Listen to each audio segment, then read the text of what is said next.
बिस्मिल्लाहिर्रहमानिर्रहीम। अस्सलाम वालेकुम नाजरीन, कैसे हैं आप? उम्मीद करती हूँ आप बिल्कुल ठीक ठाक होंगे। नाजरीन, आज मैं आपको ख्वाब में कफन देखने की ताबीर बताती हूँ।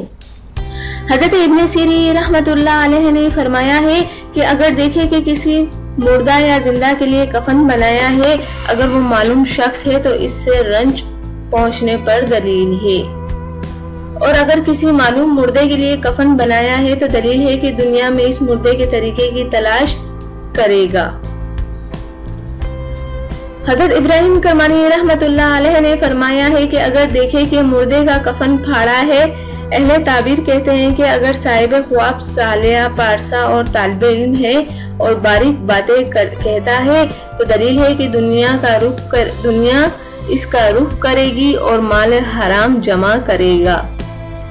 और अगर देखें कि मुर्दों के कफन उतारता है और जगह जगह लिए फिरता है, दलील है कि माल हराम इसके हाथ पर रवाना होगा। और अगर साहिब ख्वाब मुफसिद है, दलील है कि मुनाफिक होगा और लोगों पर फसाद और झूठ की गवाही देगा। तो नाजरीन, ये ख्वाब में कफन देखने की ताबीर उम्मीद करती हूँ आपको समझ आ गई होगी। जाने से पहले सिर्फ इतना ही कहूँगी, मेरे चैनल को ज़रूर सब्सक्राइब कर दें और मेरी वीडियोस को भी आप दूसरों तक ज़रूर शेयर कर दिया करें। Thank you. अल्लाह हाफ़िज़।